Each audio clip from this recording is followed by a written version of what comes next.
the concern that I had, Yes. and something that actually, it's been on my mind or seemed very important to me for years, is that this world in the waking state, Yes.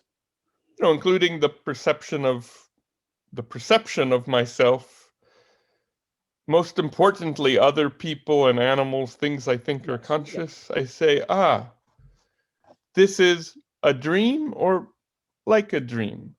And then I say, well, a dream at night,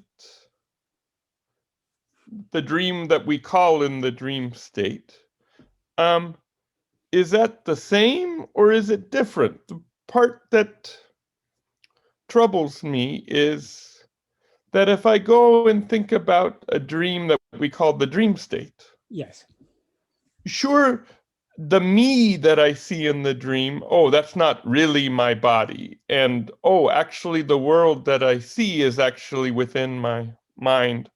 That's all true from the perspective of the waking state, for sure. Yeah.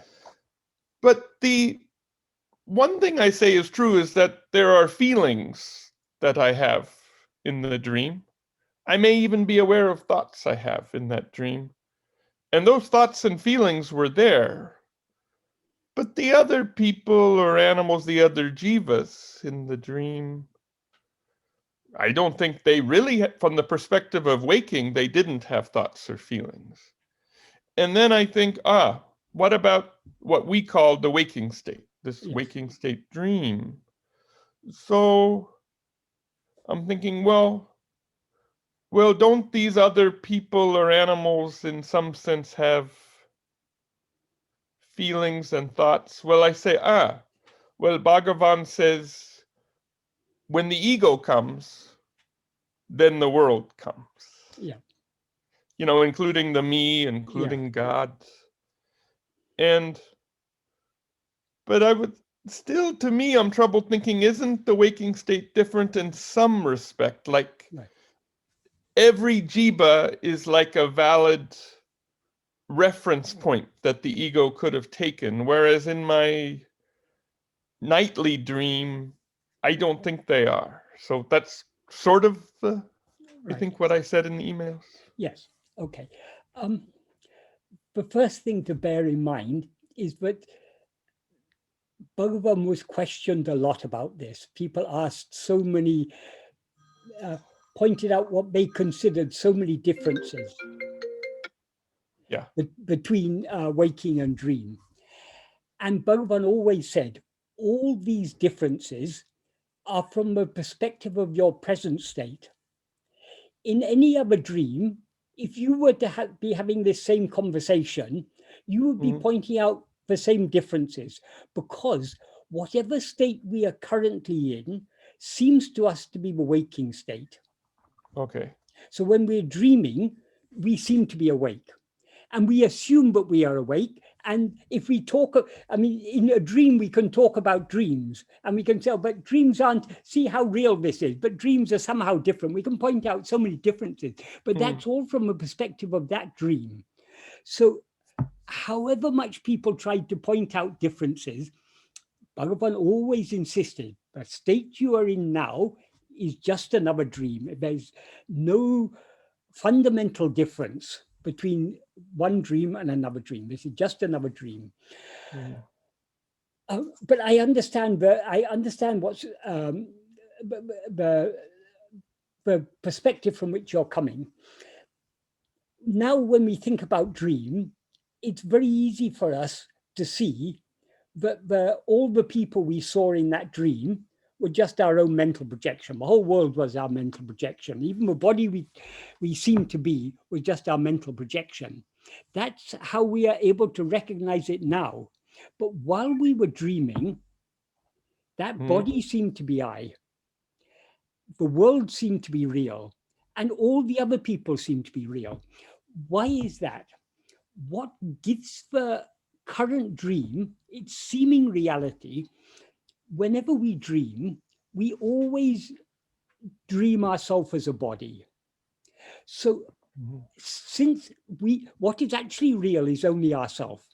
But since we seem to be a body, that body seems to us to be real, because what is real is only I. But if the body is I, then the body is real.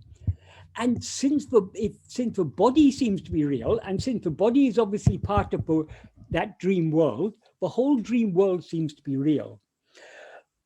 But as soon as one dream comes to an end and we come to another dream, our identification with the dream body of the previous dream is broken. And immediately we recognize, oh, it was just all my own mental creation.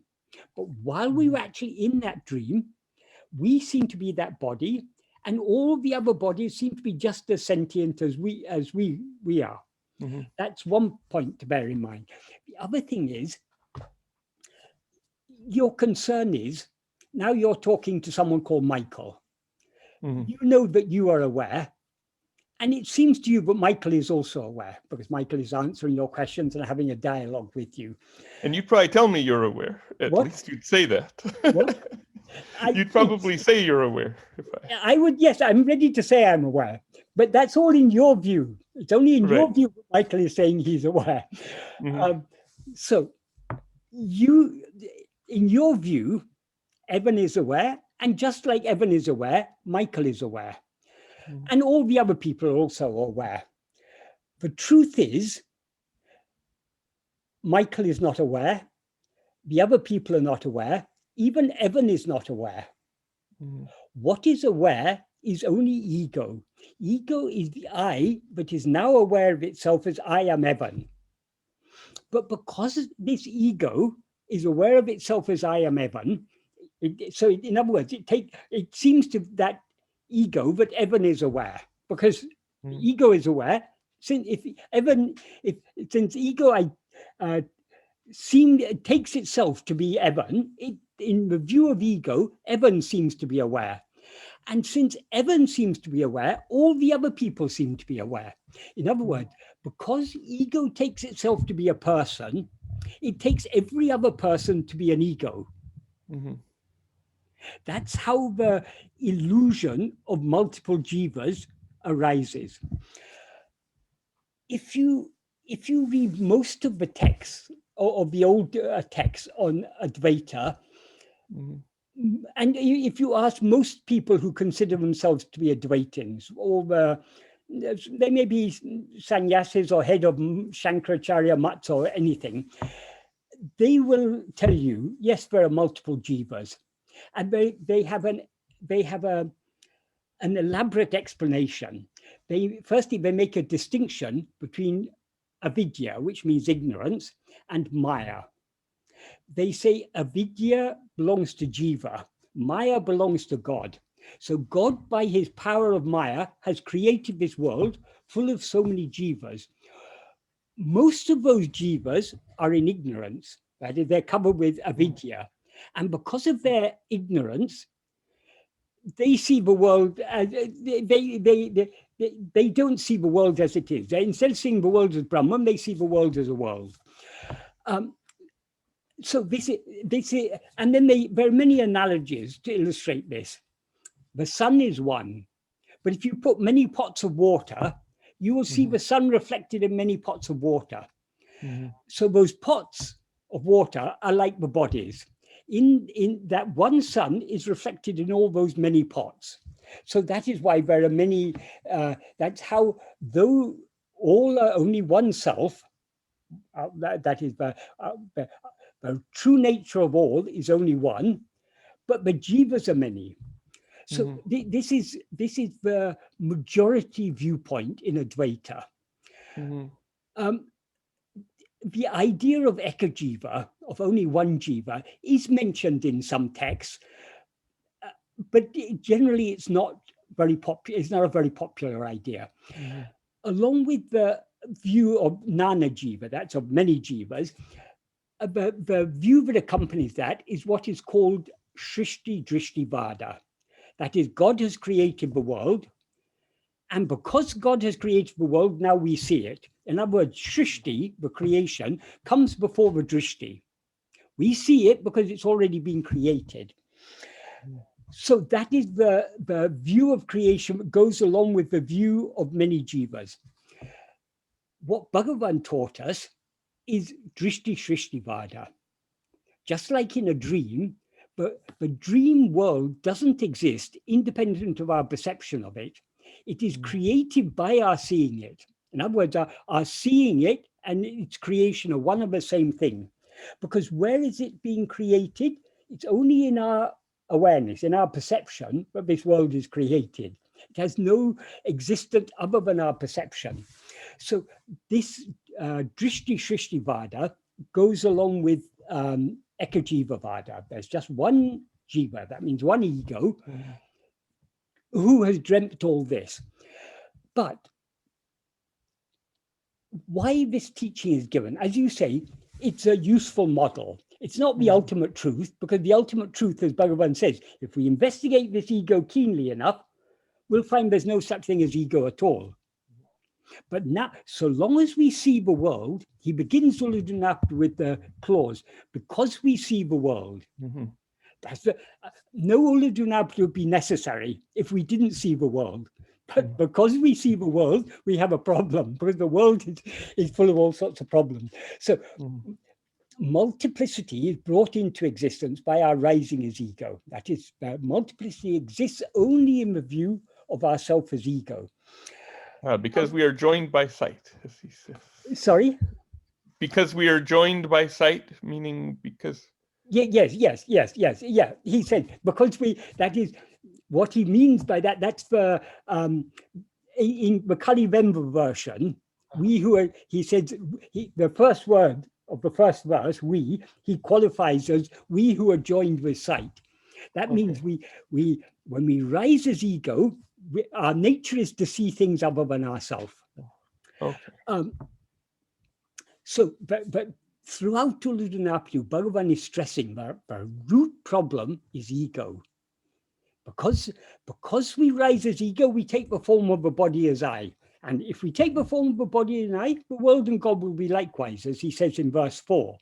And only when we take a body as I, do we see a world.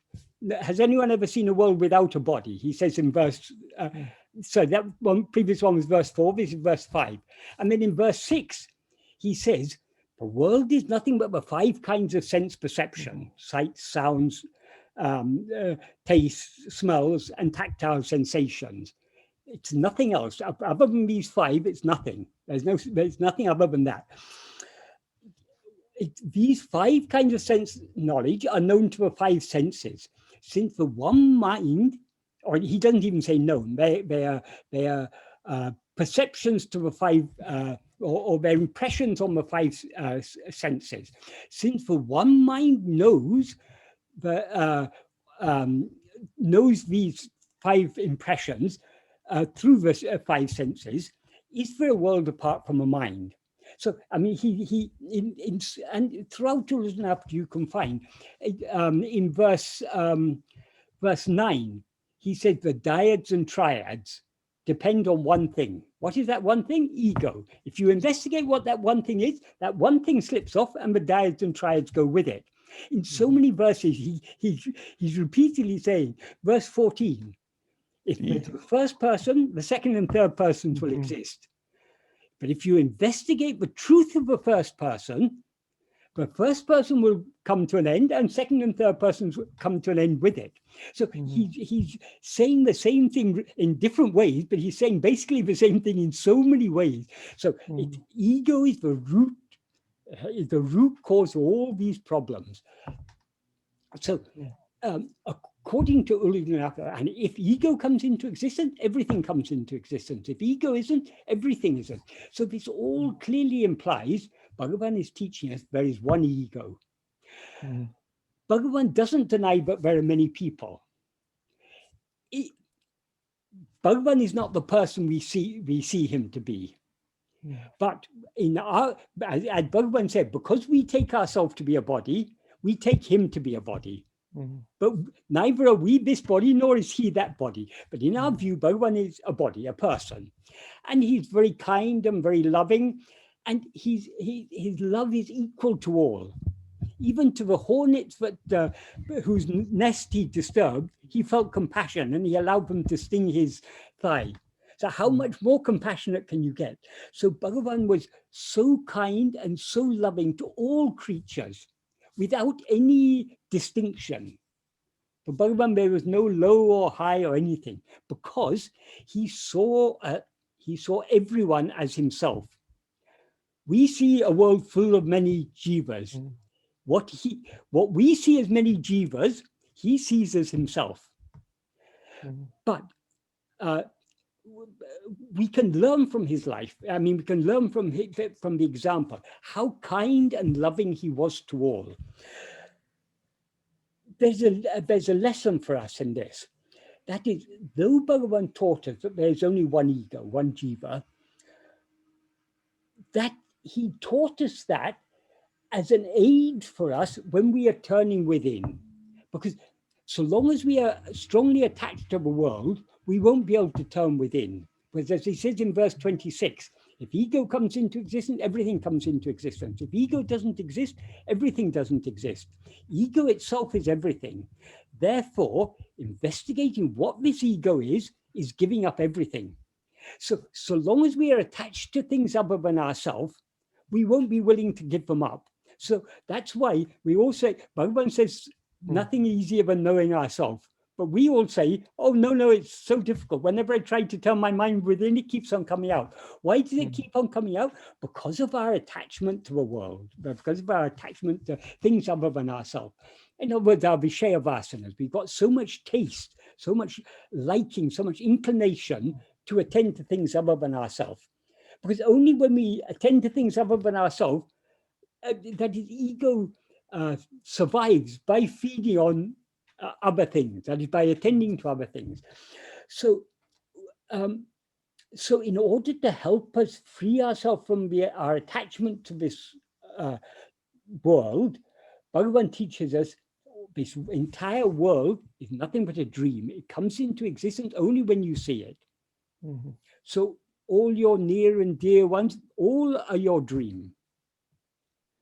But in a dream, naturally, because we all have love and affection for those who are near and dear to us. So in a dream, we see suffering. What is the best way, if you see suffering in a dream, if you see a pandemic and so many people dying in a dream, you want to alleviate that suffering. What is the best way to bring that suffering to an end? Or in fact, not only the best way, the only way. Yes. So long as you continue dreaming, there will be suffering. Wake up and all the problems are solved. And it's like relief. Yeah. So when you wake up. This is illustrated in the life of Buddha. Buddha had a young wife and child, but he left and he renounced. Why? Does it mean that he had no love for his wife? No, he was very fond of his wife and his child. But he understood that he couldn't save them in his ignorant state. He couldn't save them from suffering. He understood the inevitability. We are all born. We grow old. We undergo so many difficulties in life. Whether we are born as a prince and have a kingdom to rule, or whether we're born as a pauper, everyone has problems. So there's nobody in this world who is free of problems. So we undergo all these problems, and then body becomes old, it becomes sick, and we die. So he understood that is the nature of embodied existence. So because of his love for his wife and his child, he wanted to find the solution. So when he left his wife and child, it wasn't because of lack of love for them. It was because of his love for them. He understood that by staying there and being there with them and being kind to them and looking after them as best he could, that wasn't really solving the problem. Because one day he'd be old and die and leave them. And so you, if you really love others, you need to find the truth of all this. That's what's illustrated by that life of Buddha. So the best thing we can do for the world is to know ourselves. That Bhagavan often said. And so this Ekajivavada is to help us to turn within. But so long as we are looking outwards, there seem to be many people. All those people seem to be as sentient as this person seems to be. Evan isn't sentient, Michael isn't sentient. But because I take myself to be Michael, in my view, Evan is sentient and all these other people are sentient. So, so long as we are looking outwards, we're experiencing ourselves as a body. So all the other bodies we see, their sentience is as real as the sentience of this body that I now take myself to be. So supposing I misunderstand Bhagavan's teaching. Bhagavan has said there's only one jiva. That means I'm the only one here, but everything else is my dream. So I don't have to care about other people. I can just enjoy this life in any way I like, because the only one who's experiencing all this is myself. So why should I care about anyone else? So I can cheat people, I can exploit people, I can do all sorts of things. Just go wild. That, because I'm the only one. Yeah. If we think that is the height of egotism. That is, we are giving reality to our existence as I am Michael. So I'm Michael, I'm the only one. So only I matter. So I can exploit others, I can do others. If they suffer, what does it matter? It's not really suffering, it's just a dream. I'm the only one who matters. If I'm happy, then that's all that matters. So that is the very opposite of spirituality. That is not what Bhagavan says. Bhagavan says in the 19th paragraph, if whatever is given to others is given to oneself. If this truth were known, who would not give to others? So Bhagavan expects us, when we are looking outwards and we see others, to be kind, considerate, empathetic, compassionate. And naturally we will be if we're truly following Bhagavan's path, because all selfishness, I mean, all bad qualities arise out of selfishness.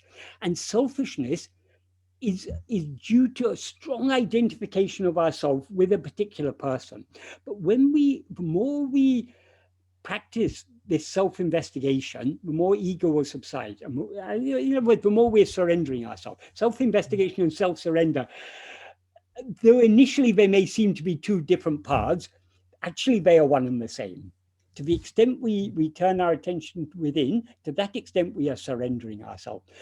So the more we surrender ourselves, the less strongly we will feel the distinction between ourselves and others. So when we see others suffering, we can't bear to see others suffering, because what is the meaning of compassion? Compassion means suffering with. It means with. Passion means suffering. So suffering with. So when we see others suffering, we suffer with them, because for us, we're able to see through the distinction between ourselves and others. That is, we don't feel so different to others. As if we have a very strong ego, then we will not care about others, because I'm the only one who matters. But the more this ego subsides, the more we surrender ourselves, the less strongly we will feel that distinction between ourselves and others. So we will naturally feel more compassionate, more caring, more empathetic. All these things will come naturally. So, so long as we're interacting in this world, we need to interact as if this dream were real. I mean, okay, this is all a dream. Then why don't we just step out in the middle of the road in front of a bus? Well, it's all a dream anyway. But we don't do that, because though it's a dream, in this dream, I seem to be this body. So I take very good care of this body. And if I see someone else stepping out into the middle of the road, I'll stop them, because I know if they step out, they're going to be hit by the bus. So all these, when we're looking outwards, in effect, there are many jivas. Because one thing nobody can dispute, even if we're ready to accept what Bhagavan taught, Eka Jiva Vada, Bhagavan never said there's only one person. That would be absurd. It's obvious there are so many people. People means not only human beings, every animal is also a person. If you have dogs, cats, or any animals, if you get to know them, they have their own personalities. No two are actually the same. Each have their own quirks, just like we have. And you could see, if you go for a walk in the park and see the ducks, they'll be fighting among each other. They're no different to we people. We're all fighting among each other. So we all have personality. So there are definitely many people in this world. The question is whether those many people are sentient. Those people, if this person is sentient, then all those other people are sentient. Now, because I take myself to be this person seems to be sentient, so all the other people seem to be sentient. So we should act accordingly. So when looking outwards, in effect, there are many jivas. But the truth is that all this exists in whose view? To whom does all this appear? To me. So we need to turn our attention back. Only when we know the truth of this me, will we know the truth of all this appearance. Because this appearance appears in whose view? Only in my view. So without knowing the truth of the one in whose view all these things exist, how can we know the truth of all these things? Does the explanation I've given, does that help at all? It helps. I mean, I'll never say, I'll probably never say it's 100%. No. But when it's 100%, we won't be here. Okay, right. Bhagavan's teachings will become 100% clear only when this I is removed from the picture. That is this ego. When the ego is obliterated, then only will we really understand what Bhagavan is talking about. Now, here's a question I have that's probably similar. Maybe all questions are similar in their in the answer, but the thing is that, you know, what I see when I read you know, translations of some of Bhagavan's poems, like to Aruṇachala, or I read some of what you write regarding those, you know, it talks about not just not looking, you know, looking within, but having the love to look within. Yes. And I believe I'm more driven by the fear, the fear, like fear of death or fear of getting sick. And that drives me to want to have this understanding, but my desire for the understanding, I don't know if it's like more of an intellectual or a pleasant thing. Maybe that love lacks the passion, I think. Right. Well, but the fear doesn't. Yeah. Okay. Well, I mean, either way, it's fine, because they're both the same thing, actually. Okay. Why do we fear death? If we had no desire for life, we would have no fear of death. Ah, okay. So behind every fear is a desire. And desire is, we call desire and love are one and the same thing. We call it desire when it's for things other than ourselves. We call it love when it's for ourselves, but essentially it's the same thing. Right. And as Bhagavan said, in the first paragraph of Nāṉ Ār, what we're all seeking is happiness. And what he says there is, happiness alone is the cause of love. That is, we love those things that make us happy. So when we think something makes us happy, we fear to lose it. So we fear, because our real nature is happiness, and now we mistake ourselves to be this body, we think our happiness depends on this body. So we are attached to this body. So the fear of death, what was the final trigger in the case of, not Bhagavan, but in the case of that ego that took itself to be Venkataraman? What was the final trigger that brought about the dissolution of that ego? Was the fear of death. Yes. And when it just came suddenly, it came, well, it must have been there because when seed form. When he was 12 years old, his father passed away. Oh.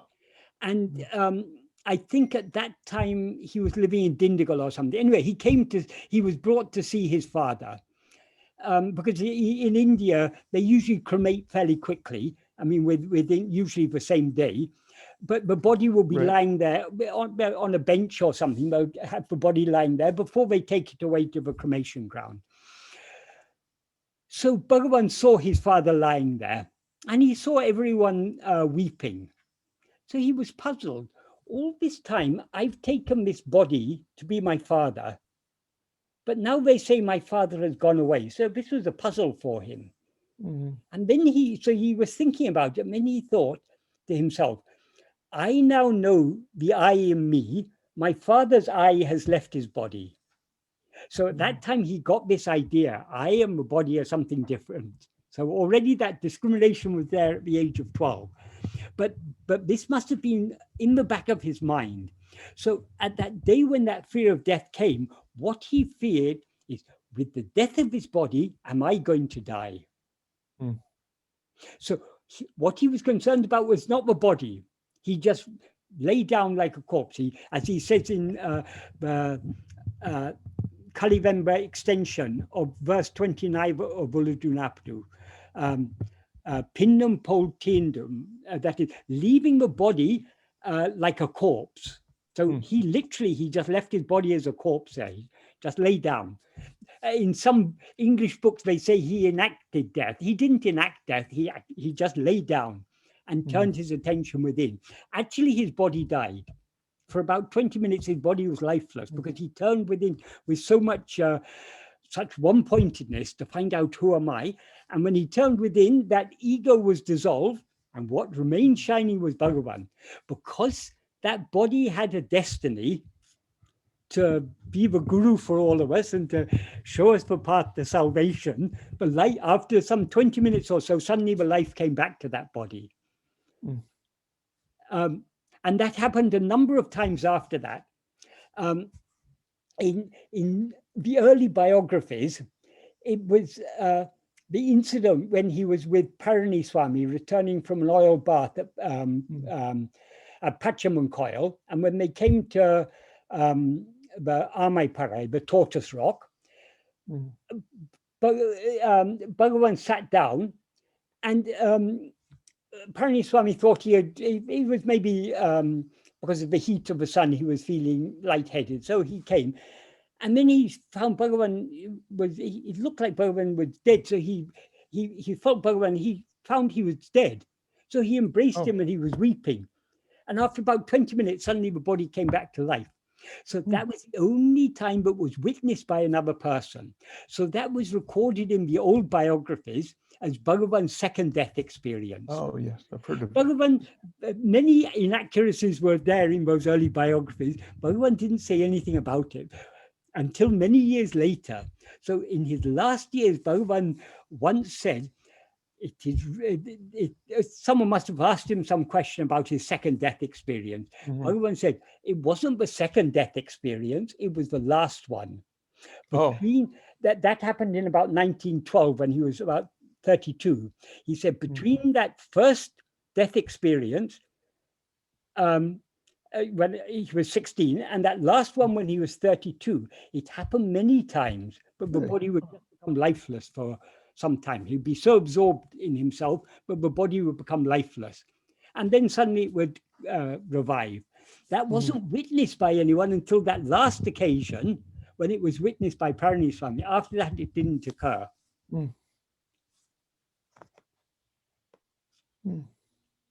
So but coming back to the main point is that fear of death was the trigger. But when we feel fear of death, what do we fear to lose? We fear to lose our identity. Now I feel I am Michael. You feel I am Evan. So we have an identity, we have our family, we have our friends, we have our position in society, our possessions, all these things.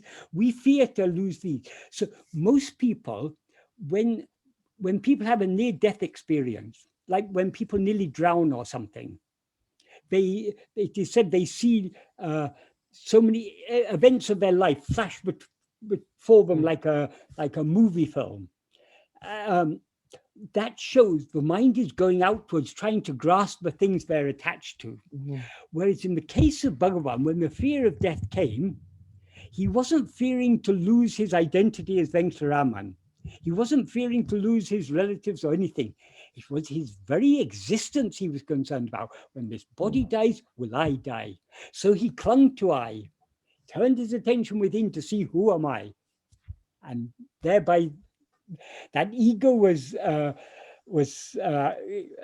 eradicated. And what then shone through that body is what we now call Bhagavan Ramana. And who is that Bhagavan Ramana? He himself says, Ariyatitara Jivara Dahabari Jagohail, Arivairami Paramatuman Arunachala Ramanan. That is, Arunachala Ramana is the Paramatma who blissfully exists or shines as awareness in the cave of the heart of all different jivas, beginning with Hari. So that which is shining in our heart as I, that is Bhagavan. That is why Bhagavan said, the outward form of a guru is not the real guru. The guru is that which is shining in you as I. So cling to that guru.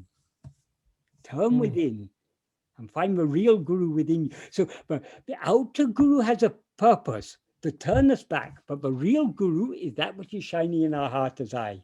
And that is Arunachala Ramana.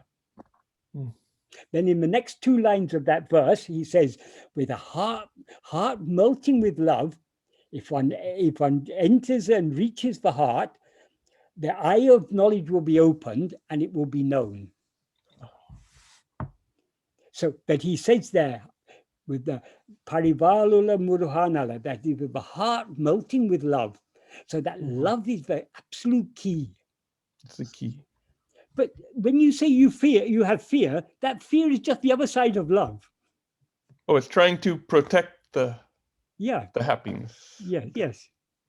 Yeah. But it means I'm still looking out more. We're all looking out. We're all looking out. This is the problem we all face. That is, Bhagavan express our inclination, our liking to look outwards is what is called Vishaya Vasanas. So that is the obstacle.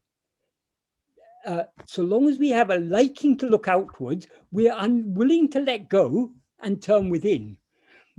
So Bhagavan says it's only by persistent practice of trying to turn within that we will slowly weaken those Vishaya Vasanas.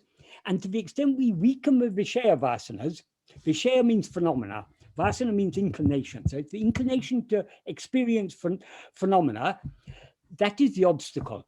To the extent that our Vishaya Vasanas are weakened, our Sat Vasana, our inclination just to be as we are, will increase. That Sat Vasana is what is otherwise called Swapna Bhakti, love for one's own self, for one's own real nature. So that will increase to the extent that the strength of the Vishaya Vasanas are decreased. That's why Bhagavan, many times Bhagavan said, Bhakti is the mother of jnana.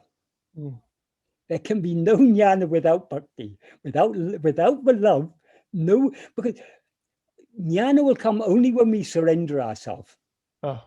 Who will give, for what other reason will we surrender ourselves other than love? Without all-consuming love, we will never surrender ourselves. So we are willing to surrender ourselves to the extent that we have true love for that which is real. That is Bhagavan. That is what is shining in us, our heart as I. So yes, without bhakti, then it is hard to look within. It's impossible. Without love, we will never look within. Because our attention goes towards that which we love. because we love that which we think gives us happiness. So long as we think there's happiness in the things of the world, our mind will be going out towards them.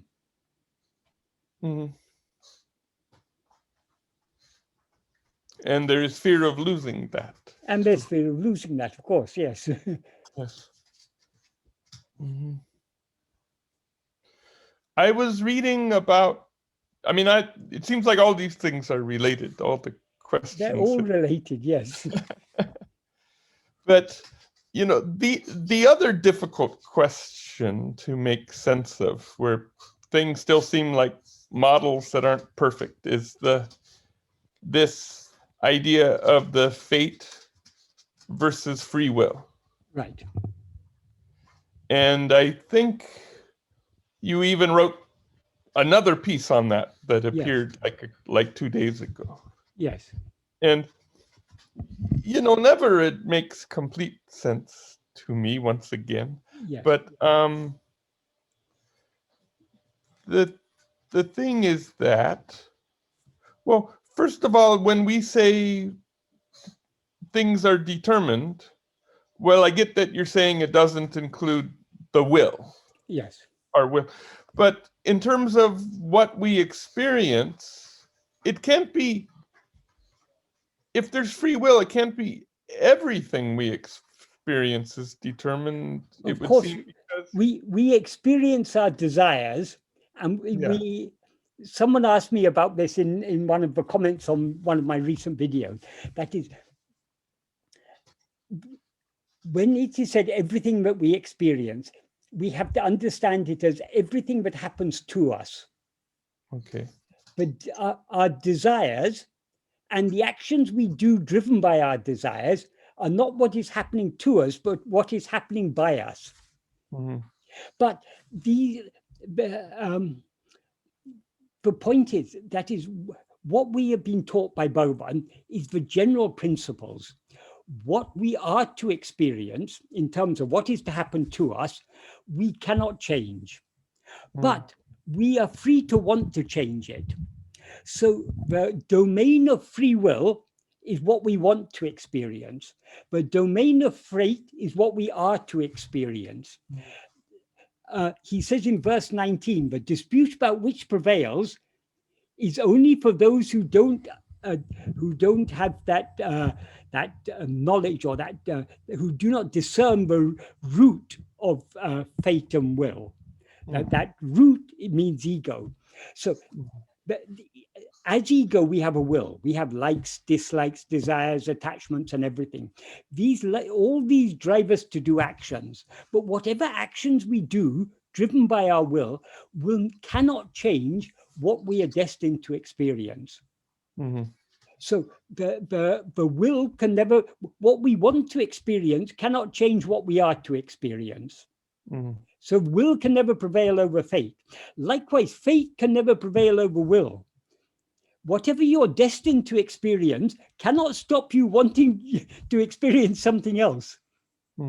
So they're two separate domains. No. It's only when we come to actions, but because the instruments of action are mind, speech, and body. This mind, speech, and body are being driven by two forces. That is, in order to experience what we're destined to experience, certain actions are necessary. So those actions, those are the actions Bhagavan refers to in the first sentence of his note to his mother. According to the prarabdha, destiny of each person, he who is for that, meaning God or Guru, being there, meaning being in the heart of each one of them, will make them dance. So those actions that we need to do in order to experience whatever we are destined to experience will be made to do. But we don't do only such actions. Our will is also driving us to do things, because it may be my destiny to undergo a certain experience, but I want to experience something else. So I can try for that other thing, but what I'm going to experience, I'm going to experience. So if we try to analyze our experience and understand when we are which action is driven by fate, which action is driven by our will, we cannot do. Many actions are driven by both, because many things that we're destined to experience are things we want to experience. So we make effort for it and we get it. I want let's say I want to be rich. Now I've got very little money, so I want to have at least $100,000. So I work hard and I get $100,000. So it seems to me, because I worked hard, I got that $100,000. Because it was my destiny to get that $100,000, I was made to do whatever work was necessary. But those actions I did, they were driven by my destiny and by my will. Because it was my destiny to get $100,000, and I wanted to get $100,000. The two are in sync. But once I get my $100,000, I may want to, okay, $100,000 is nice, but now I want $1 million, because if I have $1 million, I can do so much more. So I work hard for $1 million, but in the process, I lose all my $100,000, because though I may have worked even harder for the $1 million, my destiny was to lose that 100,000. So what is to happen is going to happen. That is Bhagavan said. What is never to happen will not happen, however much effort we make. This is the second and third sentences of the note he wrote for his mother. What is never to happen will not happen, however much effort we make. What is to happen will not stop, however much obstruction we make. That means we are free to make effort to try and experience things that we're not destined to experience, but we're not going to experience it. It's never going to happen. We're also free to try to stop what is destined to happen, but however much we want to stop it and try to stop it, it's going to happen anyway. So there's fate and will, both are operating side by side in our life. Each is operating in its own domain. We may not be able to understand the details. All we need to understand is the general principle. Now, a place where I get confused is, and it may just be in the intricacies of it that we'll never know, but suppose someone like I turn within, then,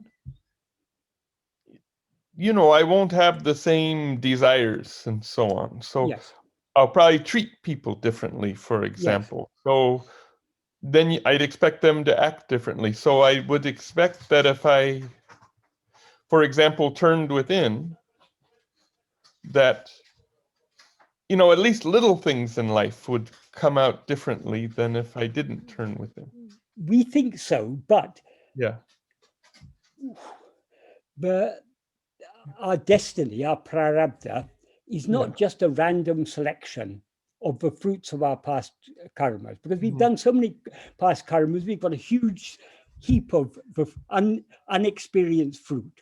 From that huge heap, which is called sanchita, God or Guru, Bhagavan, selects what fruit would be most beneficial for our spiritual development in this lifetime. And that is the prarabdha he's charted out for us.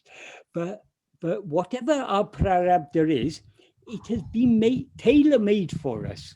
That is, according to our level of spiritual development, he has allotted a prarabdha which will be most favorable to our ongoing spiritual development.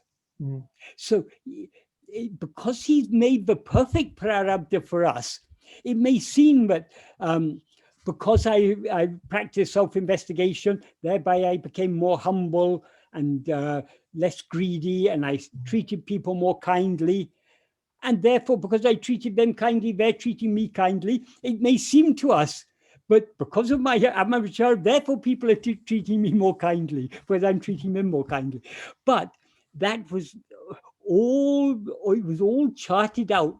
It was all tailor-made for us, because our potential to be drawn to this path was known to Bhagavan. That's why he came into our life in the form of Bhagavan and his teachings, and everything is perfectly. He is the all-knowing, all-loving, and all-powerful Lord. So whatever happens is happening by his will. Because nothing can happen without his consent, because he's all-powerful. And nothing can happen without his knowledge, because he's all-knowing.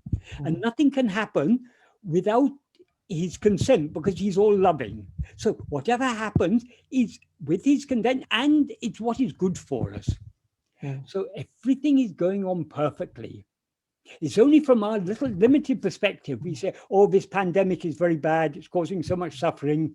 I hate this. War is bad, these things, all these things. It's from our limited perspective we say these things are good or bad.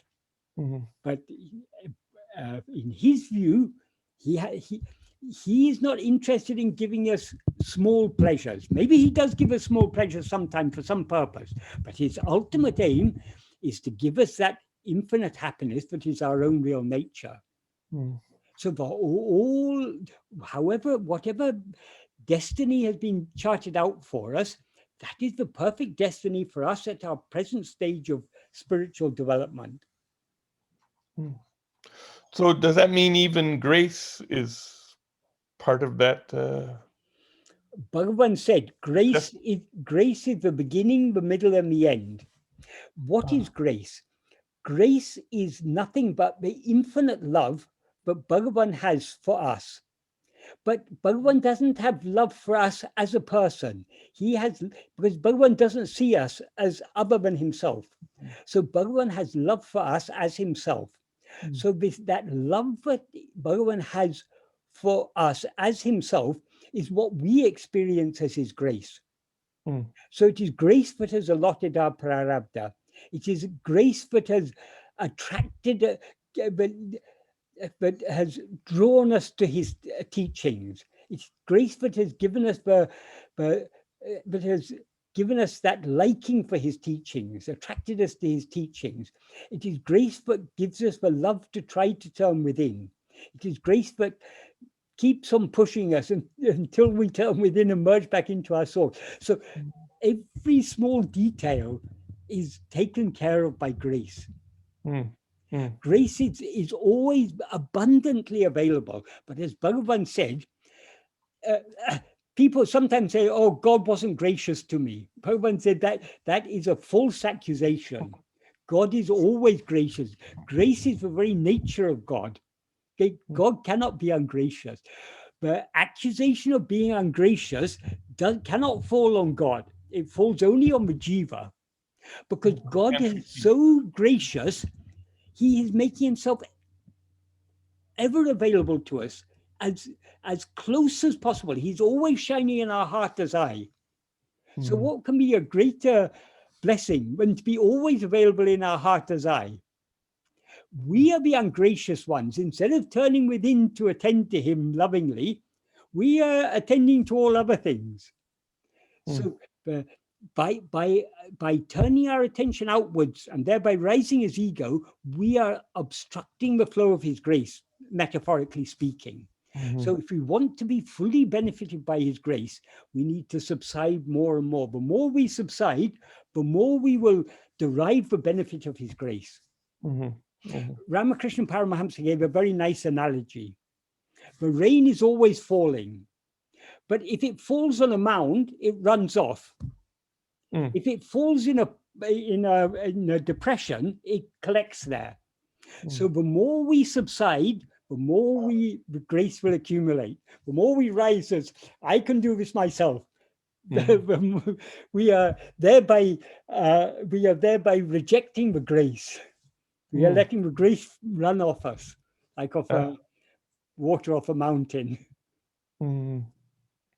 So the answer to this is probably obvious, the next question, but it seems there is no need to think or worry about, I mean, not only what should I do, but what should I have done in the past, or why did I do this instead of that? Bhagavan, in the 13th paragraph of Nāṉ Ār, Bhagavan says, in the first sentence, he defines what is surrender.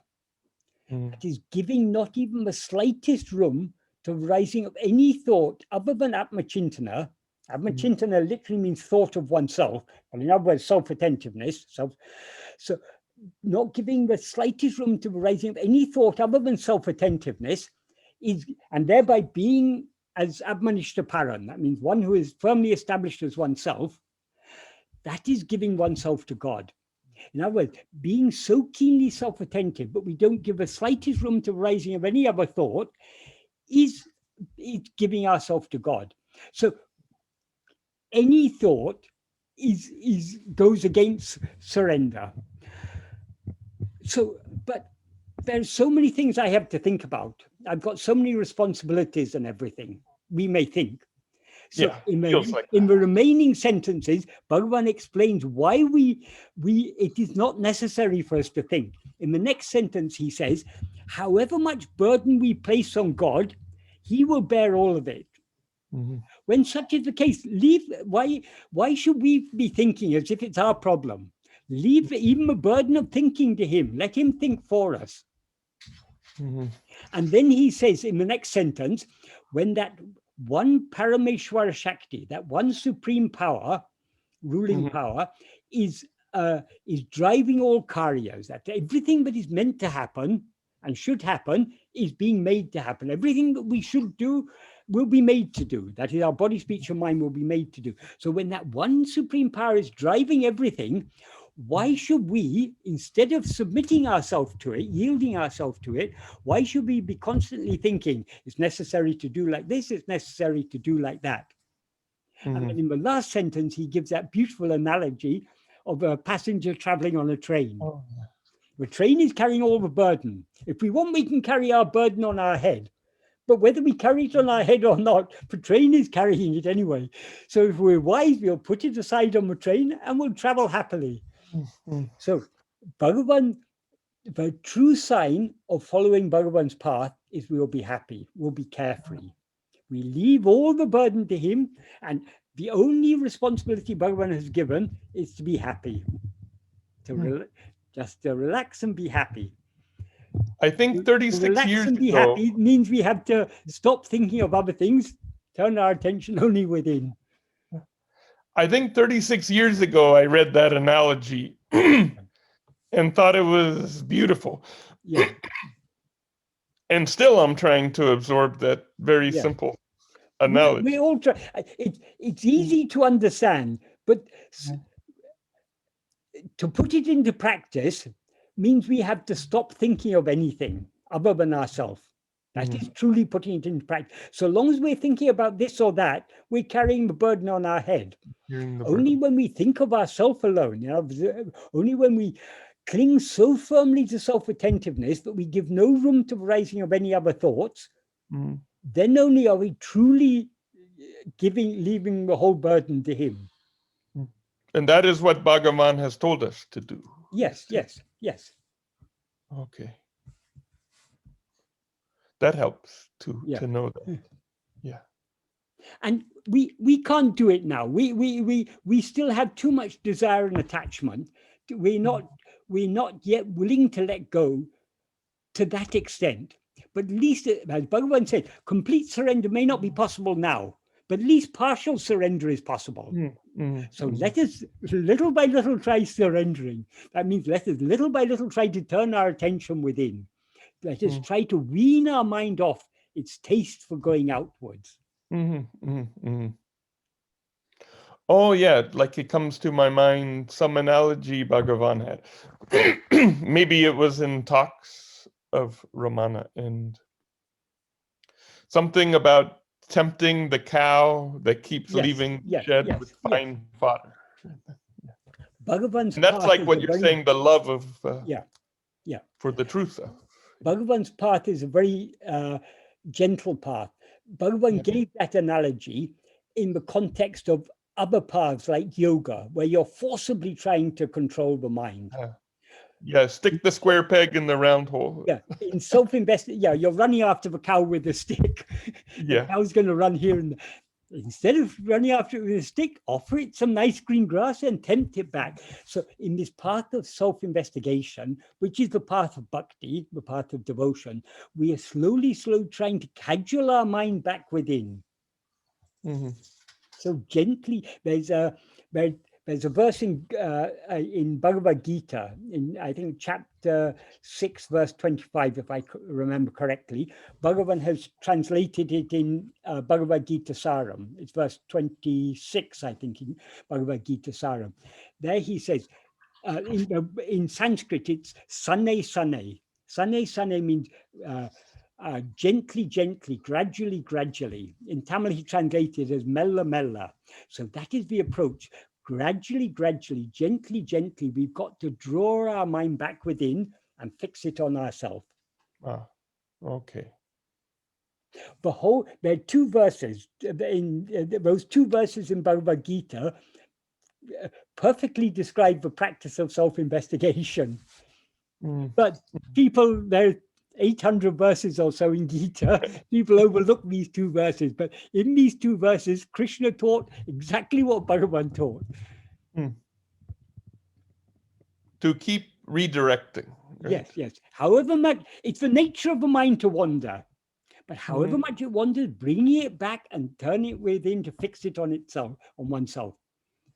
It's as if I don't believe, like I'm afraid, I'll turn within, but maybe it won't work, so I better hedge my bets and keep looking out. Yes. Whereas Bhagavan, when he was 16, he just completely looked. Yes. Because when people asked Bhagavan about that, Bhagavan said the work that he didn't directly say about himself, but he indirectly said about himself. He said, in the case of some jivas, it is seen that in this life, they seem to attain with very little effort. That is because all the work that needed to be done have been done in previous lives. So, and Bhagavan said about himself, he said it was just a resumption. What had been left incomplete in previous lives was resumed and completed in this life. He just had a little bit more. Yeah. But that was for a purpose. That I think that grace brought that about for our benefit. So that perfectly ripe jiva was born as Venkataraman, and at the age of 16 turned within, merged back into its source, and that shell, that outer form of Venkataraman, through that then shone Arunachala Ramana. Yes. Our own self, our own real nature shone through that. And what did he do? Constantly said, turn within, turn within. His whole life, I mean, all his teachings were about directing us to turn back within. Was it of great help to you, I guess, semi-personal question, to have Sadhu Om not just to explain things to you, but his presence did that? Yeah, well, I mean, it's very difficult to evaluate these things. I mean, there's no doubt in my mind, but it was grace that brought me to Sadhu Om and enabled me to be with him for 8 years. And he had so much love for Bhagavan. He was always talking about Bhagavan and about his teachings, and he lived what Bhagavan taught us. So it was a great example, and our minds are relatively gross. Grace works at a very subtle level. So how these things work and how it benefits us, we can't say. But one thing, I mean, I've no doubt, but I wouldn't have been able to understand Bhagavan's teachings as clearly or as deeply as I have done if I hadn't had that good fortune of being in the company of Sadhu Om. But after 8 years of being with him, when he was still relatively young, he was just 63. So he's younger than I am now. So he passed away. At that time, it was a great loss for me. But in retrospect, and I thought, oh, because I used to daily, I would be asking him so many questions, trying to go deeper and deeper and understanding Bhagavan. And the more I questioned him, the more deep and beautiful answers he gave. So when I was suddenly deprived of that, I thought I missed him like anything at first. But then in retrospect, I can see that through Sadhuam, Bhagavan had begun a process. So while I was with him, and my understanding of Bhagavan's teachings was gradually deepening and becoming clearer, and everything was falling into place. But that didn't stop when he left the body. It was like Bhagavan had started a process through putting me in the company of Sadhuam, but that process is continuing even now.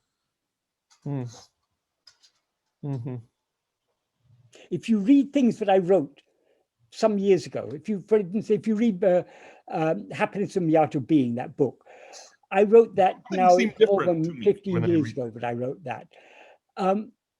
You will find it quite different to, I mean, basically it's the same, but the explanations I give now are simpler and I believe clearer and much closer to the very heart of Bhagavan's teachings.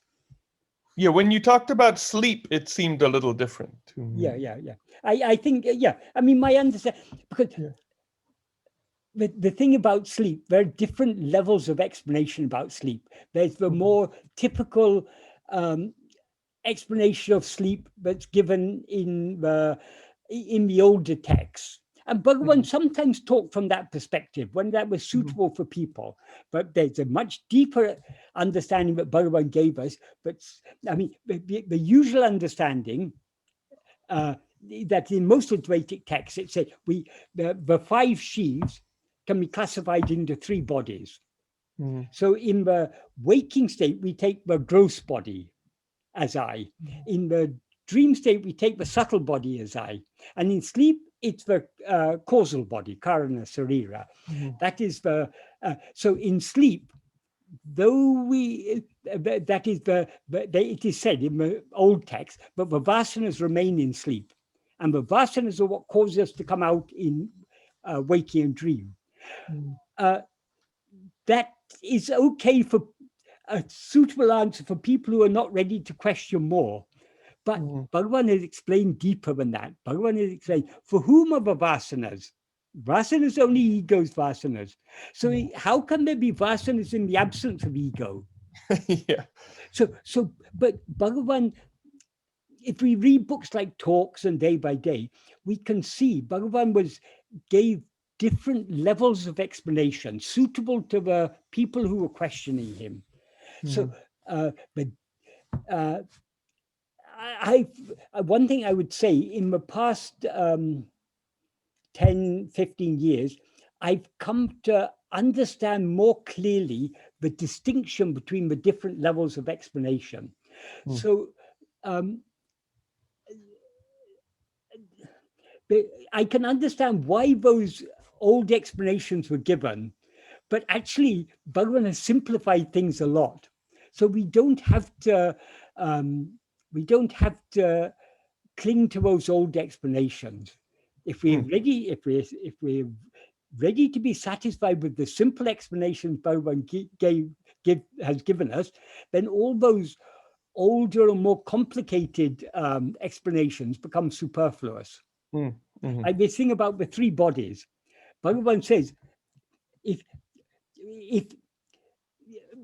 actually the body, Bhagavan says in verse 5 of Uḷḷadu Nāṛpadu, Udal Pancha Kosauru, the body is a form composed of 5 sheaths. Therefore, all 5 are included in the term body. And Bhagavan sometimes said, when people asked him, Bhagavan said, you now take yourself to be this physical body. In dream, you take yourself to be another body, but in the time of dream seems to be just as physical as this body. So there's no really, to say that dream body is subtle and this is gross is only from the perspective of this state. In fact, both are equally both are mental creations, and both, while you experience them, seem to be equally gross, equally physical. And the idea that the karana sarira, the causal body, right, which consists only of all the vasanas, remains in sleep. How can that be? In the absence of ego, how can its vasanas remain? Yeah. It's only as when we rise as ego, but we have all these inclinations. When we don't rise as ego, there are no inclinations at all. There's probably no answer to why we rise as ego. What? There's probably no answer to why we rise as ego. That is why, that is the reason why it is said in the older text, but in sleep the vasanas remain. That is because people want to know that if ego is not there in sleep, then why does it rise again? Bhagavan, according to Bhagavan, there is no answer to that. Because when we're in sleep, there's no time either. If you want to know why does ego rise from sleep, you can also ask, why did ego originally rise?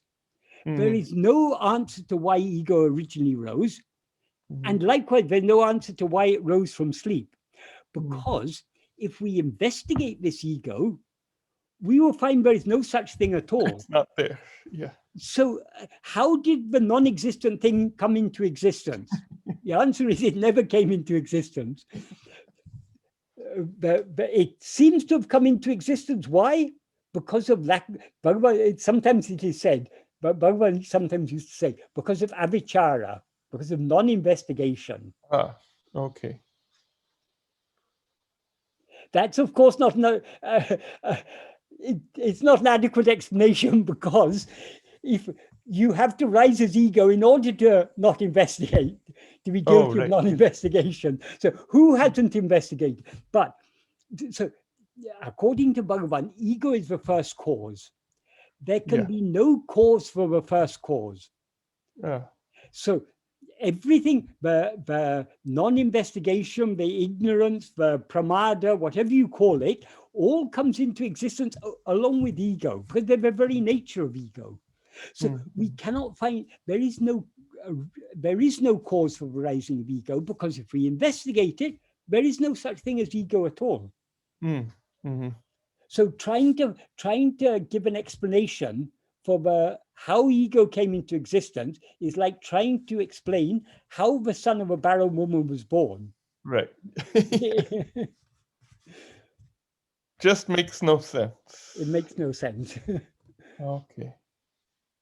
But so long as people want explanations, the explanations can be given. That's why the old texts are full of so many explanations. Because people ask so many questions, and to satisfy people who are not ready to go deeper, so many explanations have to be given. But if we are satisfied with Bhagavan's teachings, then we understand, so long as we go on questioning, answers can be given. But where are these questions leading us? They're all about things other than ourselves. The only useful question to ask is, who am I? And not just asking, we need to investigate it. We need to turn our attention back to find out. Because simply by asking, we're not going to find the answer. We need to turn our attention within to find the answer. Like you often say, Ramana's teachings are simple, but it's still extremely simple. You know, years ago, like probably it was like 36 years ago when I first looked at Ramana, and you know, looking at translations in English of what is it, Uḷḷadu Nāṛpadu, and you know, I think I just read through it quickly a few times and didn't. Somehow I thought, okay, here's something good or something, but I didn't see it like it's all there, but it's hard. It's all there. It's all there. Uḷḷadu Nāṛpadu is an incredibly deep text. You can spend a lifetime studying it, and you still won't have fathomed the depth of it. That is, I have been studying Uḷḷadu Nāṛpadu now for more than 40 years. And not only Uḷḷadu Nāṛpadu, it's the same with Nāṉ Ār, who am I? and with all these things, all of Bhagavan's writings, that they reveal themselves gradually. The depth and the clarity and the simplicity, the extreme simplicity becomes clearer as we go deeper in the practice. So am I just too stubborn? Are we just too stubborn to We are not? too stubborn, yes. Okay. Okay. But Bhagavan I still is want more it on stubborn. my mind's terms, which are like impossible terms. Sorry? I still want reality to be on my own mind's terms, even though they're contradictory and impossible. Bhagavan doesn't mind how stubborn we are, because he's much more stubborn. That's right. So sooner or later we have to give in to his stubbornness. Because he is the truth. So he is the truth, yes. He is Arunachala, immovable. We can never move Bhagavan. So we can't move Arunachala, we have to yield to it. Was Sadhu Om, did he seem to be without things like fear too? I never saw any sign of fear in him. I think in retrospect, after he left the body, I understood that he more or less he knew when it was happening. That is, there was one occasion about 2 years before he left the body, some friends were talking about the son of one of them, and they said he's studying in +2. In those days in India, +2 meant that there was the school matriculation or whatever they called it, and then they had 2 years of pre-university, +1 and +2, and then you go on to university. So the final year, high school year in equivalent. Yeah, high school here in US. Anyway. Yeah. They would call it +2. So someone said he's about one of the sons of one of the friends. He's studying in +2, and Sadhu Om said, and I'm in -2. Nobody knew what he meant at the time, but 2 years later he left the body. And towards the end, he was often talking. He had blood pressure, and people were often telling him he should take medicine for his blood pressure. But high blood pressure. They call blood pressure usually BP. So he used to joke about it. He said, BP means Bhagavan's protection. This is the best disease to have. One day we'll be here, next day we'll be gone. It won't be any trouble for us or for others. I see, yeah. And so with a good sense of humor always. It was clear he was becoming sort of, in a way, more withdrawn. And I remember particularly the last production we did, that is the evening before he had a cerebral hemorrhage and died within 3 days. So he was in a coma after that. But that last evening we did Giri Pradakshina together. And I always like to be questioning him. But somehow on that day, when I was questioning him, he answered very little. He was almost like he was just sort of withdrawn, and I understood afterwards he knew what was coming, and it was almost like he was preparing me. Now you've got to find the answers yourself. You can't continue asking me all these questions. Making a transition. Yeah. I mean, he didn't say that, but it was no. As if he was. The warning was there. Yeah, through Bhagavan. Yeah. Sadhu Om wouldn't think he was doing anything. He would, that is for him, that everything is Bhagavan. So it is, how I view it is, through Sadhu Om, Bhagavan introduced me to the depth of his teachings. He infected me with love for him and his teachings. And of course, I mean, I was drawn to Bhagavan when I first came to Tiruvannamalai, and as soon as I read Who Am I, this was what was for me. So the attraction to Bhagavan was there, but the real passionate love, it's infectious, and I was infected by Sadhu Om. Because he had so much love for Bhagavan. Yes, all from Bhagavan. Yes.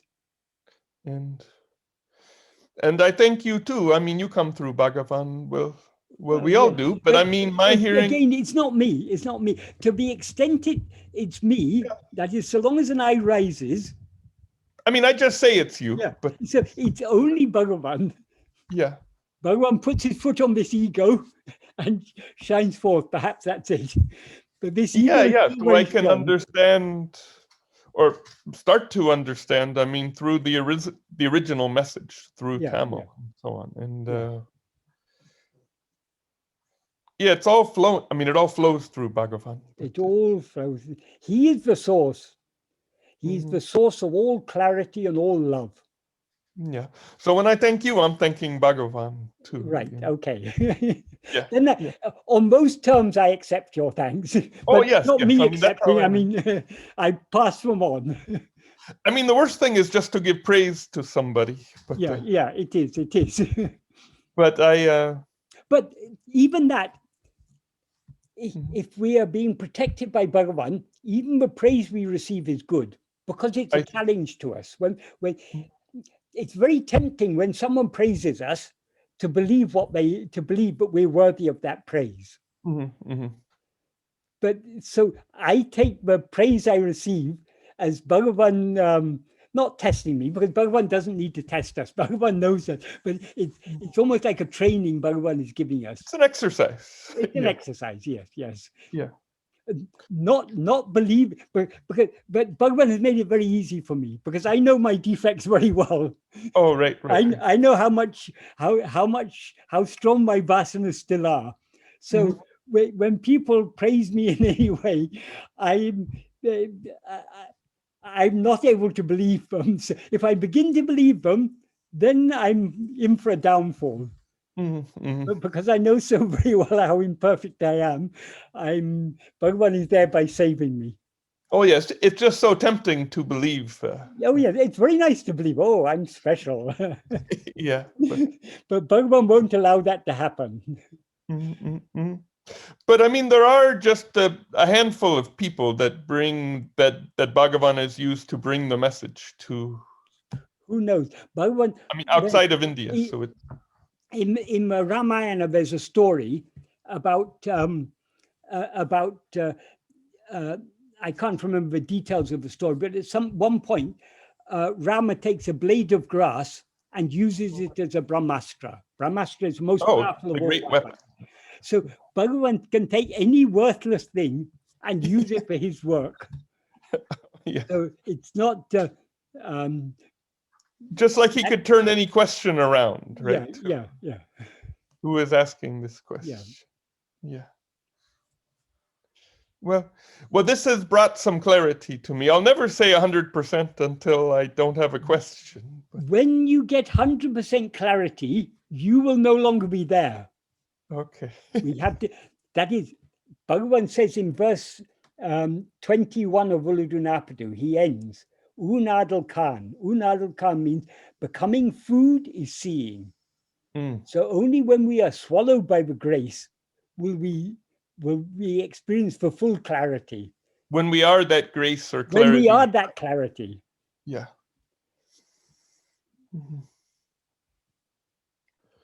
And I think, not such a deep question, but important. I think Bhagavan sometimes responded to people, like if you read talks, that I think people would sometimes think, well, aren't I hopeless? Or there's no chance in this life or something. And I think he'd always tell people that it's possible, right? Yes. Yeah. Somewhere it's recorded, when someone asked, Bhagavan, is there no hope for me? Bhagavan said, there is hope. There is hope. And that applies to all of us. In I think the 10th paragraph of Nāṉ Ār, he says, however great a sinner one may be, if instead of lamenting, oh, I'm a sinner, how can I be saved? If one holds on, if one is steadfast in this self-investigation, self-attentiveness, one will certainly be saved. And sin is then only what happens when we neglect. Yes. Ourselves, right? Yes.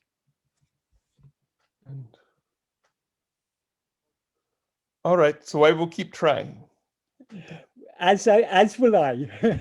Okay, very We're good. all in the same boat. We're all in exactly the same boat. Yeah. And yeah, so I will keep at it. All right. And so we can keep at it together. Yeah, yes. Okay. I mean, sometimes Bhagavan would use a word for us like Nān, and sometimes he'd say Nam, right? Yes. Like sometimes you even translate by saying ourself or something. Yes. Because Sometimes you'll translate as I, and sometimes, you know, myself, sometimes ourself. But Bhagavan often uses the word Nam, which in Tamil there are two words meaning we. Mm-hmm. If you say Nangal, you are excluding the person you're talking to. Mm-hmm. So you're American. So if I'm talking about British people, I'll say Nangal. In this that's country, we are exclusive. Sangal. So you're excluded. But if I'm talking about in a way that's including the person who's being addressed, it's Nam. Like people. So Bhagavan often used this word Nam. In some places, like the very first word of Uḷḷadu Nāṛpadu, Nam Olhum Kantalam, because we see the world, who is that we? It is ego. But in other places, he uses it clearly to mean our real nature. And sometimes he uses it can be interpreted in either way. Mm-hmm. Mm-hmm. Like in verse 16, he says, he asks a question at the beginning of verse 16, except time and space, except we, where is time and where is space? That word he uses for except there, Andri, is very difficult to translate into English in a question. If instead of asking a rhetorical question, if the implication were put, the meaning would be, there is no time and no space, but only we. Ah, okay. So that's the implication there. So there we obviously means our real nature. Mm-hmm. So we need to understand from the context when Bhagavan is referring to our real nature, when he is referring, because he uses the same word, sometimes I, sometimes not, we, sometimes Tan, which means self, sometimes Atman, which means self.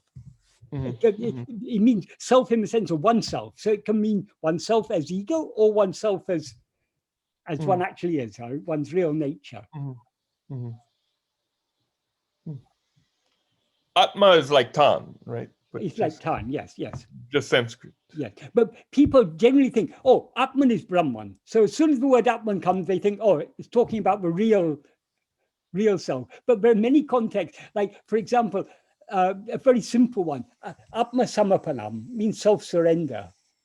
It doesn't mean surrendering our real nature. It means surrendering ego. So, okay. So you have to look at the context. According to the context, we need to understand. But all Atman means is oneself. Like sometimes in Uḷḷadu Nāṛpadu, yes, there's a point made clear. I mean, in the explanatory paraphrase, say that what is self here? Sometimes self means ego. Yes. Or sometimes I means I is ego, and sometimes self or I means being. Yes. Yeah. And Bhagavan used the same word for. Yes, he used the same word, yes. Because after all, I guess we experience the ego is the light of being. Because actually, ego and our real nature are not two different things. Just like the snake and the rope are not two different things. There's only one thing there. What it actually is a rope. What it seems to be is a snake. But they're not two separate things. So it's actually quite... So a point that you make is important to me, which is you no longer, when you translate, capitalize a word like self. Yes. Because you run into confusion. Some places it may clarify, but there are many places where oneself doesn't specifically mean ego, and it doesn't specifically mean our real nature. In some context, you can say, yes, here it means ego, here it means our real nature. But there are some places, like in Atma-vichara, Mhm. What is that Atma? Is it ego or is it our real self? You can't say. Yeah. Now we experience ourselves as ego, so we begin to investigate this ego. But when we look at this ego keenly enough, we'll see just pure awareness, which is our real nature. It's just whatever you sense as yourself is what. Yeah, yes. Okay. But yeah, so there's a lot of depth in the language. Yes, a huge amount. Bhagavan uses very, very simple words, but a lot of depth. Mhm, mhm.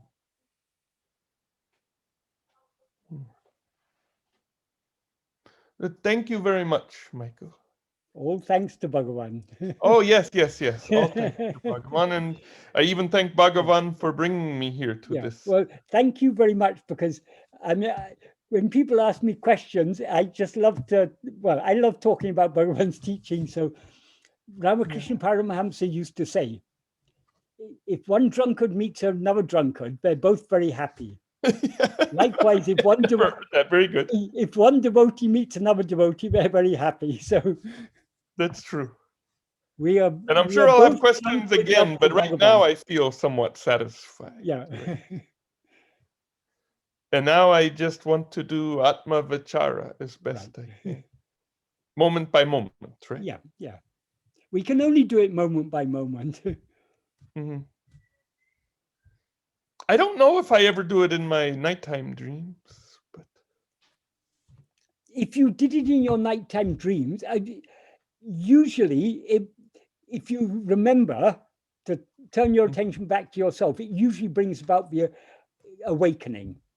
Not a real awakening, but waking state. It usually dissolves that dream, because in most of our nighttime dreams, our attachment to the body is less strong than it is now. So that dream is easily dissolved by just a little bit of self-attentiveness. Oh, I see. So there are some differences between different states of dream, but the differences are qualitative, not substantive. Now, on occasion, even Bhagavan had nighttime dreams, right? In our view. I mean, in our view, at least he tells stories that sound. He tells stories, yes. That's what I say. That's all what I'm referring to. We take that person to be Bhagavan. That person, it's very simple. Bhagavan doesn't pretend to be anything special. He's very, very But simple. like he had daytime dreams from the appearance that we have. Yeah. But he often reminded us, it's all in your view. Right. Yeah, not that we cannot know what a nani is without being. No, we can't. Oh, in order to know it, unadal kan, being food is we must be seen. Absorbed. Yeah. Only when we are swallowed completely. Bhagavan often used to say, jnana me jnani. That means jnana alone is the jnani. What is jnana? Jnana means pure awareness. So only the pure awareness knows pure awareness. No description. Yeah. Yes. Okay. Just like when he says, just like non, right? Just like saying, then that I am I is just meaning there's no other way to, no way to say what it is. We cannot be anything other than ourselves. And there is nothing else. I am this is always false. I am this or I am that is also always false. Because I is nothing but I. I is nothing but I, yeah. And the real I is the nani, right? Yes. Okay. All right. So. Okay. Okay, very useful to me, and I hope it will be useful to others too. Yes. Okay. Because there certainly seem to be others. Okay. Oh yeah. I mean, I just said that without even thinking. But but I mean, it's true. So long as we are looking outwards, the others are as real as we are. Yeah, as real as I am. Yeah. As real as this person is, that is. Ah, right. Not to, right, as real as this person. Yeah. But the one reality behind all this appearance is I, the real I.